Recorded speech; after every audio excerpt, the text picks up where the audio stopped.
Assalamualaikum warahmatullahi wabarakatuh. Perkenalkan, nama saya Raden Raka Fikri Ardiansyah, kelas 11 PFPTA, siswa SMK Negeri 1 Cimahi.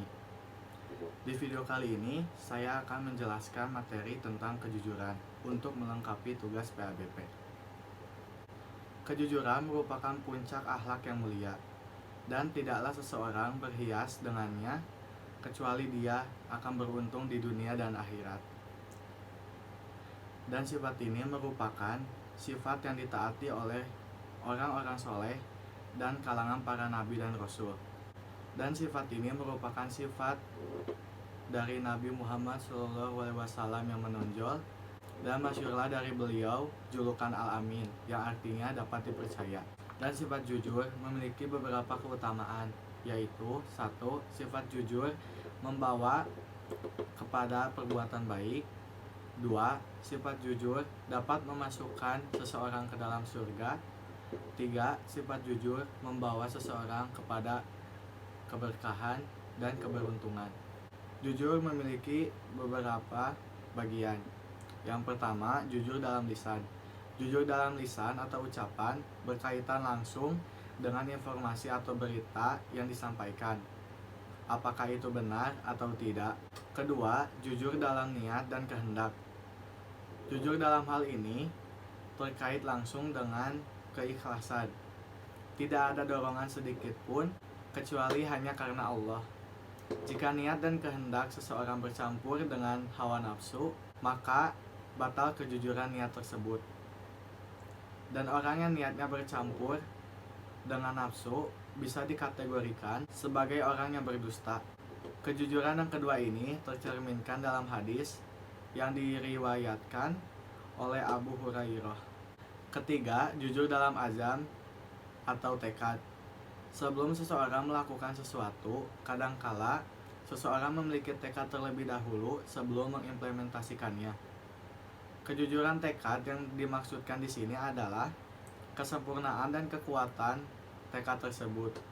Tekad yang benar dan jujur tidak akan ragu atau goyah sedikit pun. Keempat, jujur dalam menunaikan azam atau tekad.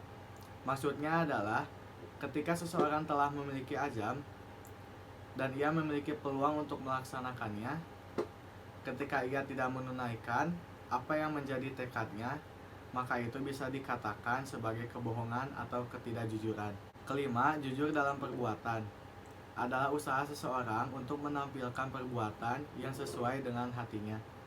Keenam, jujur dalam mengimplementasikan maqamat di dalam agama, seperti jujur di dalam khauf atau takut kepada Allah, roja atau berharap kepada Allah, juhud, dan lain sebagainya.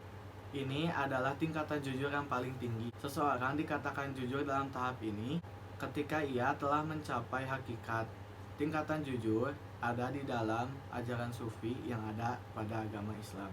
Film pendek yang saya tonton ini pada awalnya menceritakan tentang seorang tokoh SMA yang mengajak temannya untuk berangkat sekolah. Namun ternyata mereka itu bolos, dan temannya itu berbicara kepada ibunya bahwa mereka akan berangkat sekolah. Namun mereka sebenarnya bolos. Ketika bolos, teman ibunya melihat mereka, dan teman ibunya tersebut merasa kecewa kepadanya karena di saat orang tuanya bersusah payah untuk membiayai mereka sekolah, namun mereka sekolahnya tidak benar dan malah bolos. Pelajaran yang dapat diambil dari film pendek ini adalah janganlah kita berbohong, karena suatu kebohongan pasti akan menyakiti orang lain, dan juga suatu kebohongan pasti akan terbongkar pada saatnya. Kita juga sebagai siswa sekaligus anak tidak boleh sia-siakan kesempatan kita dalam menuntut ilmu. Gunakan waktu tersebut dengan sebaik mungkin, dan hargai pengorbanan kedua orang tua untuk membiayai kita sekolah. Sekian materi yang bisa saya sampaikan pada video kali ini. Mohon maaf bila penyampaiannya masih banyak yang kurang. Terima kasih dan wassalamualaikum warahmatullahi wabarakatuh.